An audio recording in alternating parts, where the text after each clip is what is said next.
I called 911 on my ex-boyfriend, and now he's a registered sex offender.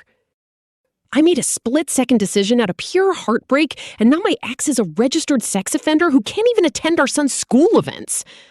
My ex-boyfriend and I had been together for 3 years when this entire incident occurred. At the time, our son was only 3 months old. He's 2 years old now. The reality was that my ex was a serial cheater. I eventually discovered that he had been unfaithful to me throughout my entire pregnancy, and he was still seeing other people even when I was 2 months postpartum.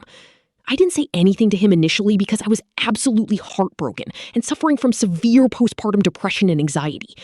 One night, he left the house, claiming he was going to his best friend's place. I had a gut feeling he was lying. We both had Life 360 installed on our phones, which we had downloaded while I was pregnant for safety reasons, and when I checked his location, I discovered he was pausing it so it would just appear as if he were still at home. However, I remembered that he had shared his location with me on Find Me previously, so I checked that, and miraculously, it was still active. I saw he was driving toward a 7-Eleven. I kept watching his location, and he started heading toward his friend's house.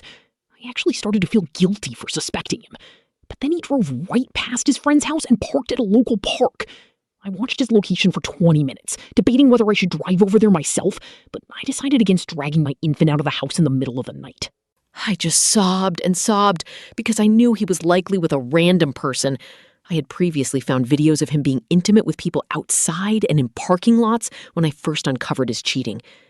In a moment of pure emotional distress, I called 911 and reported that 2 people were having a sexual encounter at the park. Then I went to sleep. The next day, I woke up to numerous missed calls from the police station and his mother. Nobody could bail him out, so he sat in jail for a couple of weeks until he had a court appearance and was released with a future date to return. In those few weeks, I felt surprisingly free and great about my decision. His family was incredibly disappointed when his mugshot for public indecency and lewdness became public knowledge. Ultimately, he accepted the charges for public indecency and lewdness, which resulted in him having to register as a sex offender.